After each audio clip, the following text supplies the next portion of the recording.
தடமதில் சூழ் வில்லிபுத்தூர் என்றொரு கால் சொன்னார் கடற்கமலம் சூடினோம் முன்னாள் கிளியறுத்தான் என்றுரைத்தோம் கீழ்மேல் சேரும் வலியறுத்தோம் நெஞ்சமே வந்து சென்றால் குடையாம் இருந்தால் சிங்காசனமாம் நின்றால் மரவடியாம் நீள்கடலுள் என்றும் புனையாம் மணிவிளக்காம் பூம்பட்டாம் புல்குமனையாம் திருமார்கரவு நாள் என் செய்யும் வினைதான் என் செய்யும் என்னை நாடி வந்த கோள் என் செய்யும் கொடுங்கூற்று என் செய்யும் கூரேசர் இருதாளும் சிலம்பும் சதங்கையும் தண்டையும் சண்முகமும் தோளும் தடக்கையும் என் கண்முன் வந்து தோன்றிடினே. இந்த வீடியோவில் நம்ம என்ன பார்க்குறோம் அப்படின்னா, கும்பராசிக்கு உண்டான சனி பெயர்ச்சி பலன்கள்.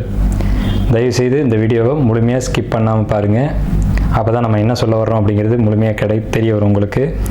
அதே மாதிரி உங்களுடைய பொன்னான நேரத்தை இதுக்கு ஒதுக்கி பார்க்குறீங்க அப்படின்றப்போ உங்களுக்கு ஜோதிடம் சம்மந்தப்பட்ட தகவல்களும் ஆன்மீகம் சம்மந்தமான தகவல்களும் உங்கள் வாழ்க்கையை முன்னேற்றத்துக்கான ஒரு வழிவகையான ஜோதிடமும் பரிகாரங்களும் நம்ம வழங்கிட்டு வர்றோம். இந்த சேனல் நீங்கள் சப்ஸ்கிரைப் பண்ணுங்கள். இது மூலமாக உங்களுடைய வாழ்க்கை பிரகாசமாகட்டும் அப்படின்னு கேட்டுக்கிட்டு உங்களுடைய பொன்னான நேரத்தை ஒதுக்கி இந்த வீடியோ முழுமையாக பாருங்கள் அப்படிங்கிற ஒரு விண்ணப்பத்தோடு நம்ம வீடியோக்குள்ளே போகலாம். கும்பராசியினுடைய இறுதி பாகமானது பூரட்டாதி நட்சத்திரத்தின் 1, 2, 3 பாதங்களை உள்ளடக்கியது. ஸோ முதல்ல அவிட்டம், அடுத்து சதயம் மையத்தில் இருக்கும். இறுதியில் குரு பகவானுடைய 1, 2, 3 பாதங்கள் இருக்கும். அதாவது சனி வீட்டில் குரு பகவானுடைய நட்சத்திரம், அது ரெண்டுமே சமகிரகம் தான், ஒன்றும் பாதிப்பு இல்லை. ஆனால் எதிரும் புதிரமான ஒரு தன்மை தான். சனி பகவானுக்கும் குரு பகவானுக்கும் வேறு வேறு கருத்து கொண்ட ஒரு கிரக அமைப்பு தான். சரி, இதுக்கு நல்லா இருக்குமா, யோகம் இருக்குமா அப்படிங்கிற ஒரு விஷயந்தான் நம்ம பார்க்கணும். 2025 பயிற்சி ஆகக்கூடிய இந்த சனி பயிற்சியானது பூரட்டாதி நட்சத்திரத்துக்கு மிக மிக மிக பெரிய யோகங்களை உள்ளடக்கி காத்துக்கிட்டு இருக்கு. பூரட்டாதி நட்சத்திரத்துக்கு தான் மொத்தத்தில் எல்லாரை காட்டிலும் மிகப்பெரிய யோகத்தை செய்ய போகுது இந்த 2025 to 27. இந்த 2.5 ஆண்டு காலகட்டமும் இவங்களுடைய வாழ்க்கையில் என்னென்ன தேவையோ அனைத்தையும் கொடுக்காமல் இந்த சனி பகவான் அடுத்த ராசிக்கு பயிற்சியாக மாட்டார். இடையில் அந்த சனி வக்ரம், அதிச்சாரம் இதெல்லாம் நடைபெறும். அப்போதைக்கு மட்டும் வேணால் பலன்கள் மாறுபடலாமே தவிர இதுக்கு முக்கியம் உங்களுடைய சுயஜாதகமும் வேணும். சுயஜாதகமும் நடைபெறக்கூடிய சம்பவங்களை தொடர்பு படுத்தணும். சுயஜாதகம் முடிவு பண்ணாமல் ஒரு விஷயம் நடக்காது. கோச்சார கிரகம் முடிவு பண்ணாமல் ஒரு சம்பவம் நடக்காது. அப்போ நான் என்ன சொல்கிறேன்னா, உங்களுக்கு யோகம் இருக்குன்றது உண்மை. அந்த யோகத்தை பயன்படுத்திக்கிறதுக்கு சுயஜாதகம் சப்போர்ட் பண்ணுதாங்கிறத உங்கள் ஜோதிடத்தை கொடுத்து நீங்கள் பார்த்துக்கிறது உத்தமமான விஷயம். ஆனால் மொத்தத்தில் வீடு, வண்டி, வாகனம், சொத்து சேர்க்கை, வீடு, சொத்து, டாக்குமெண்ட்டு, பொருளாதாரத்துக்கு மிகப்பெரிய யோகத்தை பூரட்டாதி நட்சத்திரத்துக்கு இந்த சனி பயிற்சியானது வச்சிருக்கு அப்படிங்கிறதான் உண்மை. ஸோ இந்த பூரட்டாதி நட்சத்திரத்துக்கு ரொம்ப விசேஷமாக இருக்குது. ஆனால் பூரட்டாதி நட்சத்திரக்காரங்களுக்கும் கணவன் மனைவிக்குள்ள கருத்து வேறுபாடுகள் உண்டு. வார்த்தைகளால் இவங்க பிரச்சனைகளை ஏற்படுத்தக்கூடிய வாய்ப்பு உண்டு. பொருளாதார தடைகளை சின்ன அளவில் ஏற்படுத்தும். ஆனால் ஏதோ ஒரு வகையில் பணம் பொருளாதாரத்துக்கு பிரச்சனைகள் எல்லாம் தீர்ந்து ஒரு நல்ல பொருளாதார நிலைக்கு வருவாங்க. இது நாள் வரைக்கும் கஷ்டப்பட்டிருந்தாங்க கூட இனி இந்த 2.5 ஆண்டு காலகட்டத்தில் நல்லபடியாக பொருளாதார சேர்க்கையை கொண்டு வருவாங்க அப்படின்ற ஒரு அமைப்பு பூரட்டாதிக்கு உண்டு. வாழ்த்துக்களும் நன்றியும். கும்பராசிக்கு உண்டான சனிப்பெயர்ச்சி பலன்கள் 2025 முதல் 2027 வரை. அது சனிப்பெயர்ச்சி எப்போ அப்படின்னு பார்த்தீங்கன்னா, 2025 மார்ச் மாதம் 29ஆம் தேதி அன்றைக்கு இரவு மணி 9:44. சரியான தமிழ் அப்படின்னு பார்க்கும்போது குரோதி வருஷம் கடைசி மாதமான பங்குனி மாதம் 15ஆம் தேதி இரவு மணி 9:44 பேச்சு ஆகுது.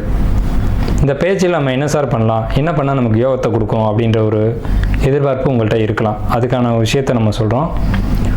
நீங்கள் சிவனை வழிபடக்கூடியவங்களாக இருக்கும் பட்சத்தில் உங்கள் வீட்டுக்கு அருகில் இருக்கக்கூடிய சிவன் ஆலயங்களுக்கு சென்று அங்கே நவகிரகங்களை வழிபாடு பண்ணுங்கள். இந்த நேரத்தில், இந்த சனி பகவான் பேர்ச்சி ஆகக்கூடிய நேரத்தில்.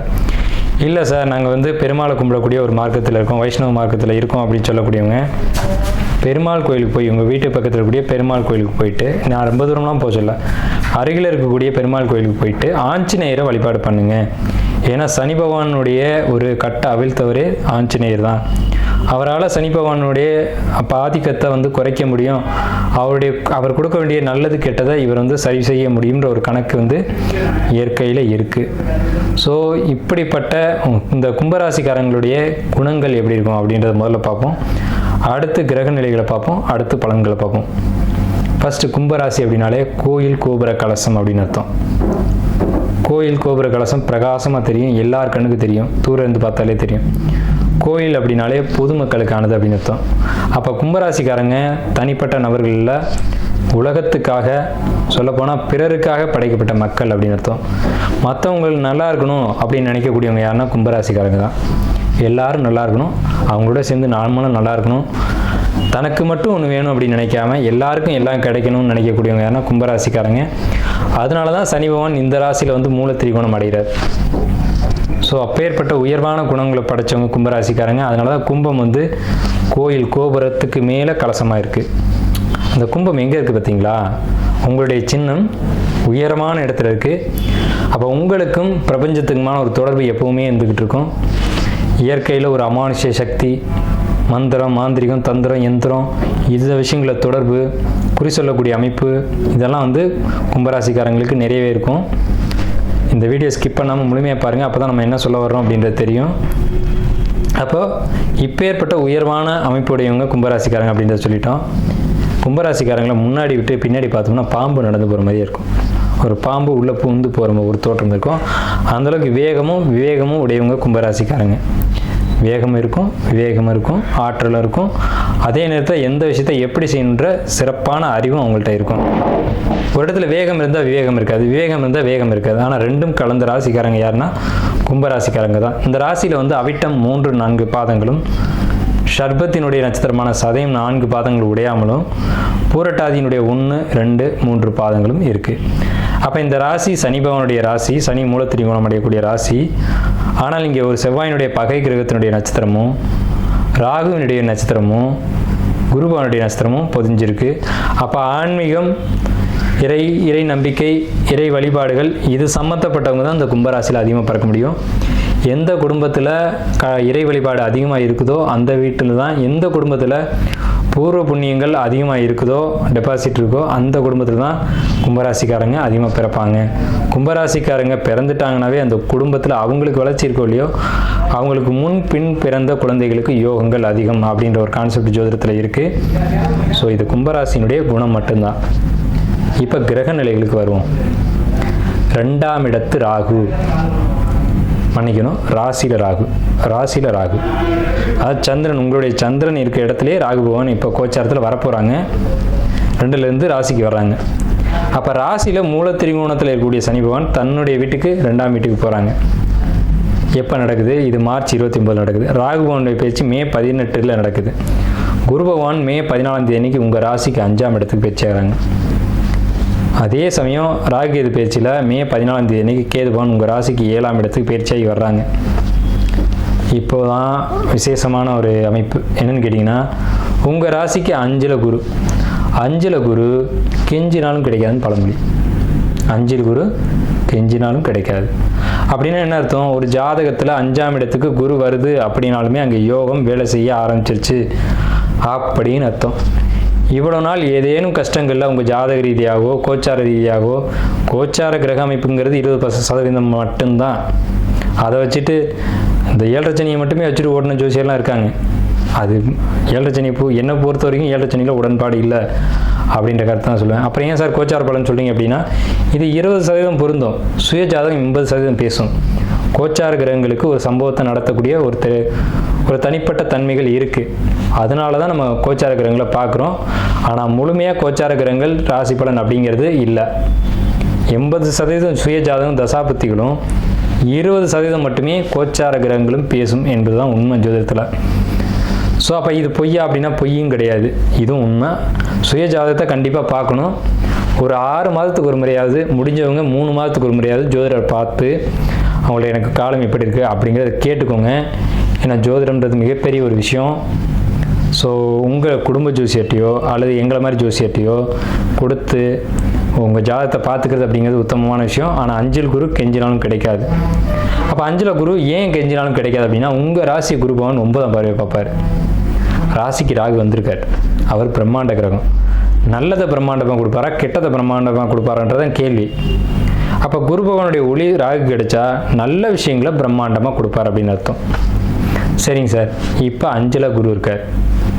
அவருக்கு 5ஆம் வீட்டை அவர் பார்க்கணும் இல்லையா, குரு பகவான் பார்க்கணும் இல்லையா. உங்களுக்கு 9ஆம் வீடு. உங்களுக்கு 9ஆம் வீடு அப்படிங்கிறது பாக்கியஸ்தானம் பேர். உங்களுக்கு கிடைக்க வேண்டிய எல்லா பாக்கியங்களையும் அந்த வீடு தான் வச்சுருக்கும். அதாவது உங்கள் ராசிக்கு 9ஆம் வீடு. அந்த வீட்டை குரு பகவான் பார்த்தா அந்தணன் தனித்து நின்றால் அவதிகள் மெத்த உண்டுன்னு அவர் நின்று 5ஆம் வீடு பாதிக்கும். ஆனால் அவர் பார்த்த 3 வீடுகள் யோகத்தை கொடுக்கும். 5, 7, 9 இந்த 3 இடங்களை பார்ப்பார் அவருடைய பார்வையா. உங்கள் ராசிக்கு அது 9ஆம் வீடும், உங்கள் ராசிக்கு அது 11ஆம் வீடும், உங்கள் ராசியும் 9 ராசி 11 இந்த 3 இடங்களை உங்கள் ஜாதகத்தில் பார்க்குறாங்க. அட் த சேம் டைமில் உங்களுடைய 11ஆம் வீட்டை சனி பகவான் சேர்ந்து பார்ப்பார். அப்போ குருவும் சனியும் சேர்ந்து ஒரு பாவத்தை உங்களுடைய 11ஆம் பாவத்தை பார்க்குறாங்களே, இதில் என்ன மைனஸ் என்ன ப்ளஸ் அப்படிங்கிறத நீங்கள் தெரிஞ்சுக்கணும். அதை தெரிஞ்சுக்கிட்டால் தான் வாழ்க்கையை வந்து சிறப்பாக நீங்கள் பயணிக்க முடியும். அப்படிங்கிறனால தான் நம்ம சொல்கிறோம். சேமிப்பு, வரவு, பொருளாதாரம் இதை பொறுத்த வரைக்கும் ரொம்ப சிறப்பான காலகட்டம். உடல் நலம், ஆரோக்கியம், அண்ணன் தம்பி சகோதர உறவுகள், சித்தப்பா பெரியப்பா உறவுகள் இதுகளை பொறுத்த வரைக்கும் இவங்களுடைய சப்போர்ட் கிடைக்கின்ற காலகட்டம். குழந்தைகளுடைய ஒரு ஆதரவாக இருக்கட்டும், பெரியவங்களுடைய ஆதரவாக இருக்கட்டும், உற்றார் உறவினருடைய ஆதரவாக இருக்கட்டும், உங்களுக்கு நிறைய கிடைக்கும். இவங்களுடைய சப்போர்ட் கிடைக்கும். ஹெல்த் வைஸ் ரொம்ப பர்ஃபெக்டாக ஒரு நல்ல ஒரு முன்னேற்றம் கிடைக்கும். இப்போ வந்து உங்களுக்கு 8ஆம் இடம் சொல்லக்கூடிய இடத்துல இது நாள் வரைக்கும் பிரச்சனை இருந்தது. இனி உங்களுடைய உடம்பு வந்து பர்ஃபெக்டாக குணமாகும் அப்படிங்கிற ஒரு கான்செப்ட் இருக்குது. இது வந்து நடக்குமா நடக்காதா அப்படின்னு நீங்கள் நினச்சா கூட அது சொல்ல முடியாது. கண்டிப்பாக நடக்கும் அப்படிங்கிறத உண்மை. ஏன்னா உங்கள் ராசியை குரு பார்க்குற ராசின்றது ஜாதகர், அவர் குருன்ற சுபகிரகத்தினோட ஒளி விழுந்துருச்சு அப்படின்னால உடம்பு முழுமையாக ஆரோக்கியமாக இருக்கும் அப்படிங்கிற கான்செப்ட் இருக்குது. அதை காட்டிலும் மனசு தெளிவடைஞ்சிடும். மனசு தான் முதல்ல ரொம்ப முக்கியம். மனசு தெளிவாகி தைரியமாகிடும். மனசு தைரியமாகிடுச்சு அப்படின்னா உடம்பு தெளிவாகிடும். கடன் பிரச்சனை இந்த இடத்துக்கு நீங்கள் வருவீங்க. கடன் பிரச்சனை அப்படிங்கிறது நீங்கள் மீண்டு வந்துட்டீங்க இன்னமும் கடன்லேருந்து பெரிய அளவில் மீண்டு வரக்கூடிய அமைப்பு அப்படிங்கிறது கும்பராசிக்கு உண்டு. கடன் பிரச்சனை தான் சார் இப்போ கும்பராசிக்கு பெரிய கேள்வியாக இருக்குது. என்னன்னு கேட்டிங்கன்னா 12, 7, 8, 4 நாடோனின் சனி 8 இருந்திட தனம் உயிர் சேதமாகும் தனிச்சிறை மானபங்கம் தன்னறிவானே மோசம் மனை விட்டு மாடி விட்டு மாநகரம் மேவானே அப்படின்னு சொல்லியிருக்காங்க. அப்போ இந்த இடத்துக்கு சனி பகவான் வராரே 2ஆம் இடத்துக்கு சனி பகவான் வந்தால் கண்டச்சனின்னு பேர், கழுத்தில் சனி இருக்குன்னு பேர். அதுதான் இப்போ நம்ம பாடல் மூலமாக சொன்னோம்.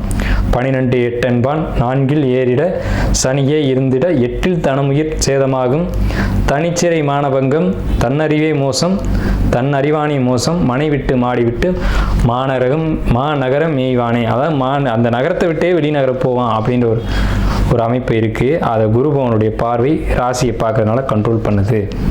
அப்போ இந்த சனி பகவான் 2க்கு போன நேரத்தில் குரு பகவான் 5க்கு போய் அதே நேரத்தில் உங்களுக்கு 8ஆம் இடத்துல இது நாள் வரைக்கும் இந்த கேது பகவான் 7ஆம் பாவத்துக்கு ஏறி குருபவனுடைய ஒளி உங்களுக்கு 9ஆம் இடத்துலையும் 11ஆம் இடத்துலையும் ராசியும் ஏக காலத்தில் பார்க்கறது அப்படிங்கிறது மிக உத்தமமான உன்னதமான காலகட்டம். மாணவர்களை பொறுத்த வரைக்கும் கடந்த காலகட்டங்களில் நீங்கள் பண்ண சேட்டையினால் ஏற்பட்ட படிப்பு தடை, இடமாறி படித்தது இதெல்லாம் நிறைய நடந்துச்சு இல்லையா? அதெல்லாம் இனிமேல் நடக்காது. இப்போ எக்ஸாம் ரிசல்ட் வரப்போகுது. இந்த கிரகப்பயிற்சிகள் நடக்கும்போது ரிசல்ட் வரும். இப்போ 10th 11th வந்து இப்போ எக்ஸாம் 12th எழுதிட்டு இருக்காங்க. ரிசல்ட் வரும்போது பாருங்கள் நல்ல மார்க் கிடச்சிருக்கும். ஆனால் கடந்த காலகட்டங்களில் ஒரு ஸ்கூலை விட்டு இன்னொரு ஸ்கூல் போய் படித்ததெல்லாம் நடந்துச்சு. அதுக்கு காரணம் இந்த நீங்களா இல்லை கிரக சூழ்நிலைகளா அப்படிங்கிறதுக்குள்ளே நான் வரல. ஆனால் நடந்தது உண்மை அப்படிங்கிறது உண்மை. படிப்பதற்கு எடுத்ததெல்லாம் உண்மை. ஆனால் படிப்பில் இந்த தடைகள் விலகி இப்போ நல்லா படிக்கக்கூடிய காலகட்டங்கள் வந்திருக்கு. நல்ல மார்க் ஸ்கோர் பண்ணி நல்ல இடத்துக்கு போகக்கூடிய ஒரு காலகட்டம் வந்திருக்கு. உங்களுக்கு 2 கூடியவன் குரு, அந்த வீட்டில் இன்றைக்கி சனி. உங்களுக்கு விசேஷமே யானை முடி மோதிரம் போடுறதான். இந்த யானை முடி மோதிரம் போட்டிங்க அப்படின்னா ரொம்ப விசேஷமாக இருக்கும். 2 கூடியவன் குரு அப்படிங்கிறதுனால. எழுத்து அப்படிங்கிற இடம் 2ஆம் இடம். அப்போ எழுதக்கூடிய இடத்துல அந்த மோதிரம் இருக்கணும். யானை முடியை வெள்ளியில் செஞ்சு போடணும். மெலிசாக தான் போடணும், ரொம்ப ஹார்டாக போடக்கூடாது. இந்த விஷயத்தை கடைபிடிங்க. மாணவர்களை பொறுத்த வரைக்கும் இந்த விஷயம் நான் சொல்லுவேன். கல்லூரி படிப்பை படிக்கக்கூடியவங்களுக்கு அவ்வளவு சிறப்பான காலகட்டம் இல்லை. கல்லூரி படிப்புகளை தடை ஏற்படுத்தும், அரியரை வைக்கும். அரியர் வச்சு ஃபஸ்ட் இயர் செகண்ட் இயர்னால் ப்ராப்ளம் இல்லை, தேர்ட் இயராக இருந்தால் கவனமாக படிங்க அப்படின்றது தான் நான் சொல்லுவேன். அதே நேரத்தில் ஆராய்ச்சி படிப்புகள் படித்தவங்களுக்கு கடந்த காலகட்டங்கள் சிறப்பாக இருந்தது. பிஹெச்டி பண்ணுறவங்க அல்லது ஒரு டாக்டரு மருத்துவம் சம்மந்தப்பட்ட படிப்பு படித்தவங்களுக்கு கடந்த காலகட்டங்கள் நல்ல சிறப்பாக இருந்தது. இதுக்கு மேலேயும் சிறப்பாக தான் இருக்கும். அதே மாதிரி கல்லூரிக்கு முதலாக போகணும்னு நினைக்கிறவங்க 12th எழுதிட்டு கல்லூரிக்கு போகணும்னு நினைக்கக்கூடிய கும்பராசிக்காரங்களுக்கு நிச்சயம் இந்த காலகட்டம் நல்ல மார்க் கிடைச்சி, நல்ல கல்லூரியும் கிடைச்சி, நல்ல படிப்பு கிடைச்சி, அந்த படிப்பின் மூலமாக எதிர்காலத்தில் வெற்றியும் கிடைக்கும்ன்ற அமைப்பு உடைய ஜாதகத்தில் இருக்குது. இப்போது விஷயத்துக்கு வருவோம். 2ல் சனின்னு நான் மறுபடியும் சொல்கிறேன். 2ஆம் இடம் கழுத்தில் சனி, அப்போ உயிர்கண்டம் அப்படிங்கிற ஒரு அமைப்பு இருக்குது. 2வது விஷயம், உயிர்கண்டம் உங்களுக்கு நடக்க போகிறது இல்லை, ஏன்னா ராசி குரு பார்த்துட்டார். இன்னும் ஒரு 18 மாதங்களுக்கு இடையில் உங்களுக்கு உயிர்கண்டம் எதுவும் வராது. அதுக்குள்ளேயும் சனியினுடைய மாற்றங்கள் நிறைய நடந்துடும். சரிங்களா? அதில் பேச்சு சம்மந்தமான ப்ராப்ளம் வரும். நீங்கள் ஒன்று சொல்லி அது யாரை பற்றி என்ன சொன்னீங்களோ அது வேறு மாதிரி திரிக்கப்பட்டு அங்கே போய் மிஸ்கம்யூனிகேஷன் ஆகி ப்ராப்ளம் ஏற்படக்கூடிய ஒரு அமைப்பு உண்டு. அதனால் பேச்சுவார்த்தைகளை மட்டும் கட்டுப்படுத்துங்க கும்பராசிக்காரங்களுக்கு எந்த இடத்துலையும் மைனஸ் இல்லை. இப்போ மட்டும் தான் மைனஸ் சொல்லியிருக்கேன். பேச்சு வார்த்தை அந்த இடத்துல மட்டும் கொஞ்சம் கவனமாக இருக்கணும். கடன் பிரச்சனை இல்லை. வீடு நிலம் சொத்து வாங்கணும்னு ஆசைப்படுறவங்களுக்கு வீடு நிலம் சொத்து இதெல்லாம் அமையும். சொத்து சம்மந்தமான ப்ராப்ளத்தில் இருக்கவங்களுக்கு அந்த ப்ராப்ளம் கிளியர் ஆகும். இதுக்கு பேர் இப்போ நடக்கிற சனி பவனுக்கு பேர் வந்து பாதச்சனி. நான் ஏற்கனவே சொன்னேன், 7ரை சனியில் எனக்கு அவ்வளோ உடன்பாடுகள் இல்லை. அதில் ஏகப்பட்ட கருத்தியல் இருக்குது. ஏதாவது 7ரை சனி இருக்கவங்களுக்கு ஒருத்தருக்கு மட்டும் பாதிக்கும், ஒருத்தருக்கு பாதிக்காது. கும்பராசியில் ஒரு கோடி பேர் இருக்காங்கன்னா 1 கோடி பேருக்கு அதே மாதிரி பாதிப்பு ஏற்படுதானே? இல்லை. அதில் 50 லட்சம் பேர் வந்து நல்லா வாழ்கிறாங்க. 50 லட்சம் பேர் மட்டும்தான் அடி வாங்குறாங்க. அதில் பெரிய அடியும் இருக்குது, சின்ன அடியும் இருக்குது, அடியே விழுகாதவங்களும் இருக்குது. அப்போ இதில் வந்து 7ரை சனி எங்கே இருக்குன்னு நம்ம ஏற்றுக்க? அப்போ இதுக்கு பின்னாடி வேறு ஏதோ ஒரு விஷயம் இருக்குது அப்படிங்கிறத சிந்திக்கணும்.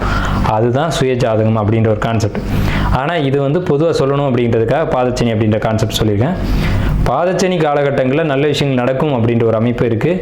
அந்த நன்மைகள் நிச்சயமாக உங்களுக்கு நடக்கும். அது உடல் ரீதியாகவும் பொருளாதார ரீதியாகவும் சொத்து நிலம் சார்ந்த விஷயங்களாகவும் இருக்கும். யாருக்கு என்ன வேணும்னு ஆசைப்படுறீங்களோ, அதாவது ஒரு சிலருக்கு குழந்தை வேணும்னு ஏக்கம் இருக்கும், ஒரு சிலருக்கு சொத்து வேணும்னு ஏக்கம் இருக்கும், ஒருத்தருக்கு உடம்பு நல்லா இருந்தால் போதும்னு ஏக்கம் இருக்கும். இப்படி பலதரப்பட்ட கருத்தியல் இருக்கும். அவங்கவுங்களுக்கு என்னென்ன தேவையோ அதை வந்து இந்த காலகட்டத்தில் கிடைக்க செய்வாங்க இறைவன். அதை நான் ஆரம்பிக்கும் போதே ஒரு விஷயம் சொன்னேன். சனி பகவானை கட்டுப்படுத்தக்கூடியவங்க யாருன்னா ஆஞ்சநேயர் தான். ஆஞ்சநேயருக்கு வெற்றிலை மாலை சாற்றி வழிபாடு பண்ணுறதுன்றது கும்பராசிக்கு மிக மிக பெரிய விசேஷம். அது இந்த வருடத்தில் செய்கிறன்றது ரொம்ப ரொம்ப பெரிய விசேஷம். நீங்கள் வந்து வேறு கருத்தியல் உங்களுக்கு இருக்கலாம். ஆஞ்சநேயர் வந்து எப்படி இருந்தாலும் எல்லாத்தையும் அடக்கி ஆளக்கூடிய தன்மை அவர்கிட்ட உண்டு. அதனால தான் வாயு புத்திரன்னு சொன்னாங்க. கும்பராசி காற்று ராசின்னு பேர். கும்பம் வந்து காற்று ராசி. அப்போ காற்றினுடைய புத்திரன் தான் ஆஞ்சநேயர். அதுலேயும் ராகு உங்கள் சந்திரன் மேலே இருக்குது. அப்போ சந்திரன் மேலே இருக்கக்கூடிய ராகு என்ன செய்யும் அப்படிங்கிறதையும் யோசிக்கணும். சந்திரன் மனோகாரகன், ராகு போகக்காரகன். தலையில் ஏறி உட்காந்துட்டான். பேராசைகளை தூண்டி விட்டு ஆட்டி வச்சு பார்த்துட்டு ராகு பேராசைகள் தாண்டாம அடிச்சுன்னா என்ன ஆகுதுன்னு தெரியுங்களா? பேராசை மாதிரி உலகத்தில் ஒரு எதிரியே கிடையாது ஒரு மனிதனுக்கு. இரவில் விழிக்க வைக்கும், பகலில் தூங்க வைக்கும் பேராசை. புரியுதுங்களா? இரவில் விழிக்க வச்சு பகலில் தூங்க வைக்கிது பேராசைன்னா அப்போ அதுக்கு பின்னாடி மனிதன் அழிய போகிறான்னு அர்த்தம். பேராசைகள் மட்டும் ஒரு மனிதனுக்கு இருக்கக்கூடாது. பேராசைகள் இருக்கக்கூடாதுன்னு வாழ்ந்து காட்டிய ஒரு மனிதன் யாருன்னா சிரஞ்சீவியாக சப்த சிரஞ்சீவிகளில் ஒருத்தர் அனுமன். இன்னமும் அவர் வாழ்ந்து கொண்டிருக்கிறதா ஐதீகம். இன்னைக்கும் நடக்குது, இன்னைக்கும் சாட்சிகள் இருக்குது. எங்கெல்லாம் ராமாயணம் படிக்கப்படுதோ அங்கெல்லாம் ஆஞ்சநேயர் வர்றாரு. இன்னைக்கும் லைவாக நடந்துகிட்டு இருக்கு. அப்படிப்பட்ட பெருமை வாய்ந்த ஆஞ்சநேயரை நீங்கள் பிடிக்கணும். அந்த உங்கள் ராசி மேலே ராகு இருக்க இந்த காலகட்டத்தில், உங்கள் ராசிக்கு 2ஆம் இடத்துல சனி இருக்கக்கூடிய இந்த காலகட்டத்தில், உங்கள் ராசி மேலே ராகு இருக்க அதை குரு பார்க்கக்கூடிய இந்த காலகட்டத்தில், உங்களுக்கு 7ஆம் வீட்டில் கேது இருக்கக்கூடிய காலகட்டத்தில், கேது தான் அனுமன், ராகு தான் அனுமன், குரு தான் அனுமன், சனி தான் அனுமன். இந்த கிரகங்களை கட்டுப்படுத்தக்கூடியவர். இந்த கிரகத்துக்கு நல்ல பலன்களை கொடுக்க வைக்கிறதுக்கான அதிகாரி ஆஞ்சநேயர் தான். மொத்தத்தில் சொல்கிறேன், கும்பராசி அனுமன் வழிபாடு எடுத்துக்கோங்க. ரொம்ப ரொம்ப ரொம்ப பெரிய விசேஷம். ராமா நீங்களாம் படிக்கப்படுதோ அங்கெல்லாம் அனுமன் இருப்பார். நீங்கள் ஆஞ்சநேயர் கோயிலுக்கு கூட போக வேணாங்க, ராமான்னு சொல்லுங்கள் போதும், அந்த இடத்துல அனுமன் நிச்சயமாக இருப்பார். நம்பிக்கையோட ராமான்னு சொல்லுங்க. உங்களால் முடிஞ்சது அப்படின்னா ஒரு கொய்யாக்காய், சின்ன காய், நல்ல காயாக இருக்கணும், அதை எடுத்து வச்சுட்டு ராமான்னு சொல்லிவிட்டு அதை வந்து நைவேத்தியமாக வச்சுருங்க. எங்கே இருந்தாலும் அந்த அனுமன் வந்து எடுத்துக்கு அதை நீங்கள் பூஜையில் வச்சுட்டு நீங்களே கூட எடுத்துக்கலாம், ஒன்றும் தப்பு இல்லை. ஆனால் கும்பராசிக்கு இந்த காலகட்டத்தில் இந்த பாதச்சனி நடக்குது அப்படின்னு சொல்லக்கூடிய காலகட்டத்தில் இந்த ராமா அப்படின்ற வார்த்தை உங்களை வாழ வைக்கும் அப்படின்றத சொல்லி கும்பராசிக்காரர்களுக்கு வாழ்த்துக்களையும் நன்றிகளையும் தெரிவித்து இந்த வீடியோ நிறைவு செய்வோம்.